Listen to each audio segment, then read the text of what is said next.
Texans wide receiver Will Fuller. Despite a history of injury problems, Fuller's played in all 7 games this year. When he's on the field, he's a dynamic weapon. When he's off the field, I'm sure he's good at other things, but that's not important now. Greg Jennings, do the Packers need to add another weapon for Nick to move them up a tier to true contenders? To move them up a tier. Nick, you should just move them up a tier. Stop treating them like that, man. They don't need to add anything else, but they do to make a deep run and to just secure that receiver room. I definitely think they do need to add a weapon. And to be honest, I look at the reports that are out there and Will Fuller, and I'm not high on Will Fuller because of the injuries and playing in the cold weather and just his level of play that he could provide. It would be good, but a guy to me that would fit this team to the T is a guy like Golden Tate. He's in New York. He's not winning anything. He's a big playmaker. He's an older guy who just wants to win at this stage in his career. He can make impact plays. He can play in the slot. He can play outside. He's durable. Go get Golden Tate, guys. I like that. I like it. So here'd be my question, Brandon. Is receiver really the Packers' biggest need? Because last year, what was their problem? They got bullied by the Niners twice. They were, what were they last year? 14-2 against everyone not named San Francisco, and then 0-2 against San Francisco, right? And this year, what's the one game they've looked bad? The Bucs. They got bullied by the Bucs, and they couldn't stop the Bucs. So to me, if you're talking about the Packers making a move, if they're going to trade a significant asset, I would be a little more interested in seeing if, I don't know, Stephon Gilmore's available than if a guy such as Will Fuller's available. I would be more interested in finding out if I can add either some... No offensive linemen are going to come available. So either some defensive line or secondary help than wide receiver help at this point in the season, Brandon.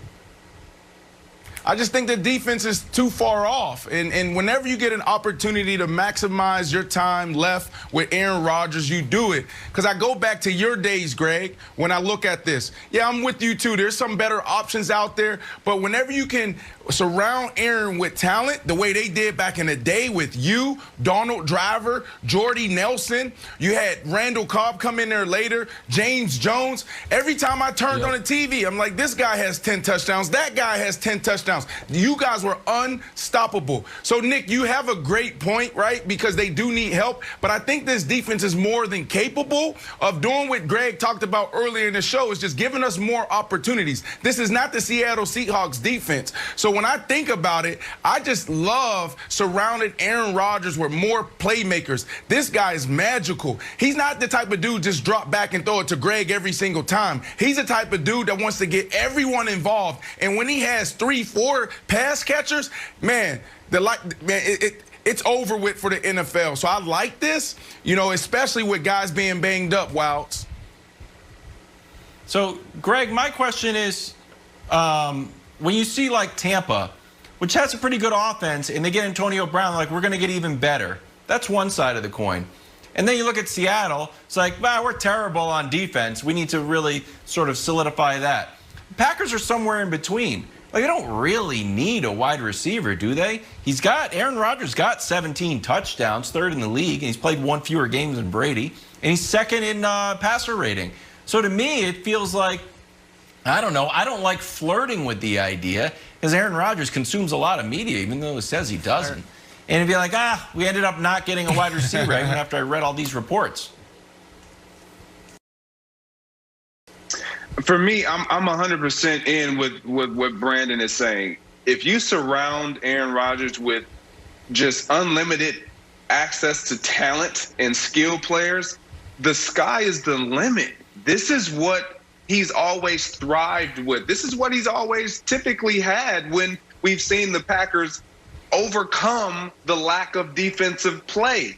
And if they can't play the way everybody's saying the against the 49ers and the teams that play that tough, nasty, grinded out type of style of football, what we saw against the Tampa Bay Buccaneers, how you counter that is with offense. Put a group of guys on that field offensively that is going to create so much stress for the opposition defensively that gives you a chance every time you step on the football field.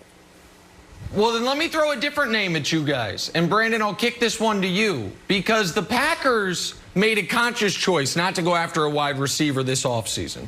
And I think part of that was they love Devontae Adams, obviously. They think they have a true number one. And the other is, I think they look at it and say, we've been developing Marquez Valdes-Scantling, Alan Lazard, and we want to continue to have them be involved in the offense. They've put, if not money resources into that position, time and rep resources into that position.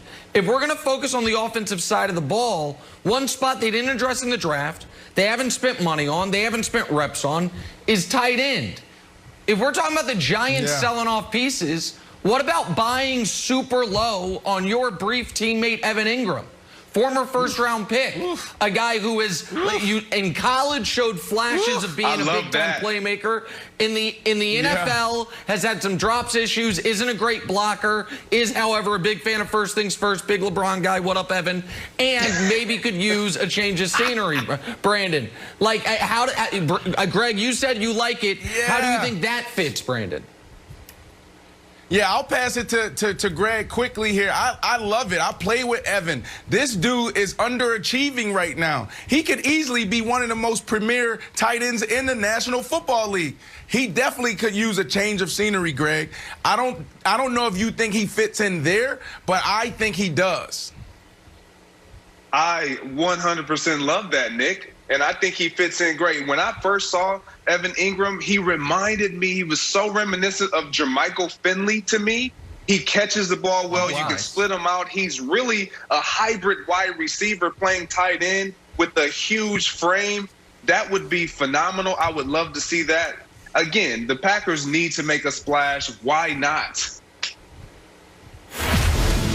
I love the fact that we were talking about Will Fuller and we all came up with 13 other names playing the role of GM for the Packers. Greg, I want to get your take on something we heard from Aaron Rodgers during his press conference yesterday. I'll ask you about it on the other side, but take a listen to this.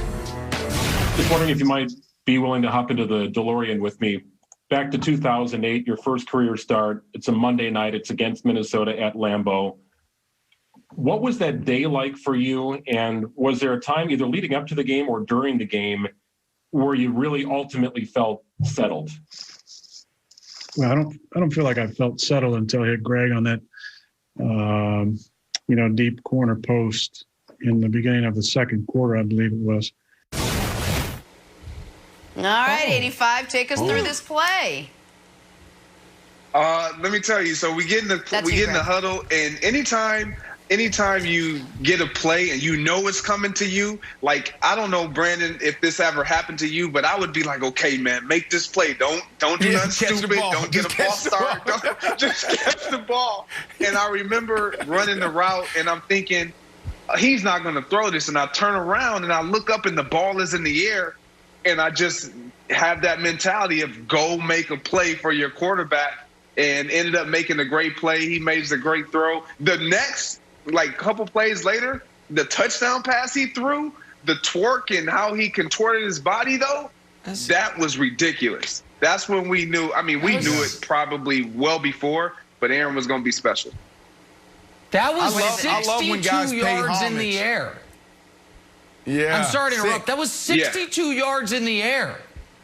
That's an insane throw.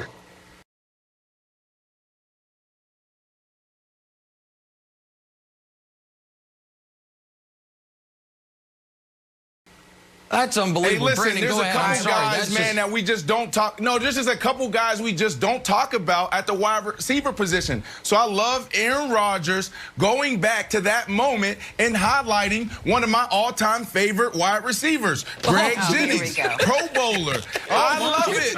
I love it. Yes, Aaron Rodgers. You know who made you, man. Go back to those days. All these new wide receivers you're playing with, James Jones, Donald Driver, those are the guys that got you where you're at. Good job highlighting your boys. It doesn't matter who we're talking about. You got a jersey and a football.